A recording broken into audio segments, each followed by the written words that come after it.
Hi, welcome to our very first online main lesson.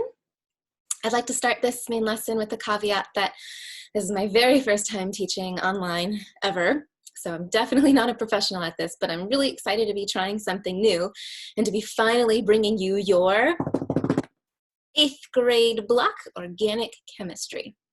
So what is organic chemistry and how is it different from the inorganic chemistry that we studied last year?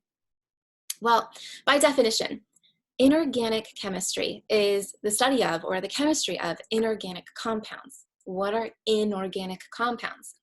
Well, if you think back to the experiments that we did last year, they involved household cleaners like bleach and ammonia, or minerals like chalk and salt.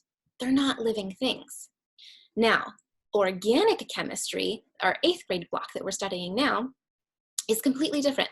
It is the chemistry of carbon compounds. Now, if you remember, we are carbon-based life forms. So anything that contains carbon, clothing, furniture, plastics, wood, diamonds, you get the picture. All of those things contain carbon. We need carbon to live with a few other compounds. So we're going to be studying everything that has carbon in it. In this block, will be studying 3 important kinds of organic compounds: carbohydrates, proteins, and lipids, or fats and oils. And we're going to be exploring their transformation through cooking and baking. We're going to start with carbohydrates, also known as, or more commonly known as, sugars. So by definition, carbohydrates are organic compounds that occur in food and living tissues. They include sugars, like fruit, starches, like potatoes and bread, and cellulose, which can be found in plant walls. If we break down the word carbohydrates to its roots, we get carbo, which is carbon, carbon-based life forms, and hydra, which is Greek for water. So you get the picture of what carbohydrates are made out of: carbon, water, and oxygen. Or if you were looking at your periodic table of elements, carbon is C, water is H2O, and oxygen is O2. So carbon, hydrogen, and oxygen, and what carbohydrates are made out of. Now, there are several types of sugars. Let me go ahead and share my screen with you so you can see. We have glucose, which is a blood sugar. Every time we eat something, our body needs to break down the foods or the drinks that we consume so that our body can have energy. So it's going to break it down into something called glucose or blood sugar, which is going to give us our energy. There's also fructose or fruit sugar. Now, both glucose and fructose are known what is called monosaccharides.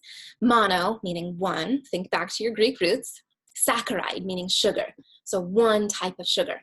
Both glucose and fructose are only made out of one type of sugar.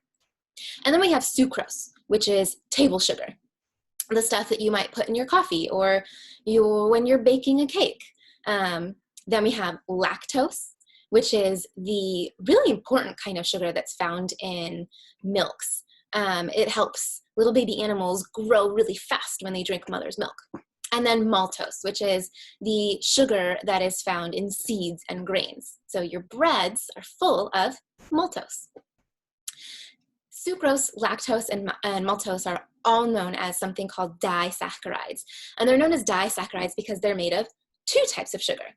For instance, sucrose, or the table sugar, is made up of a combination of glucose and fructose. And then we have polysaccharides. If you think back to your roots, poly, meaning many. So polysaccharides are sugars that are made up of several types of sugars, such as a starch. We're going to come back to polysaccharides later. Today, we're just going to focus on the monosaccharides and the disaccharides. So why is any of this important? Well, the human body is roughly 60% water, and the blood in the human body, you know, the stuff that flows through your veins that transports oxygen and nutrients from the top of your head to the tips of your phalanges, your blood is 92% water. So that means anything that we consume for energy, anything our body needs to break down so that we can run, jump, climb trees, sit on the couch, play video games, anything that our body breaks down for energy, it needs to be soluble in water, meaning it needs to be able to dissolve in water so that it can be carried wherever the water goes. And wherever the water goes in our body, it's carrying essential nutrients for each and every of the 30 trillion cells in your body. It's amazing, right? Isn't chemistry and biology and anatomy so cool? Well, today we're going to be exploring the solubility of sugar, an organic compound, and salt, an inorganic compound. I'll see you in the lab.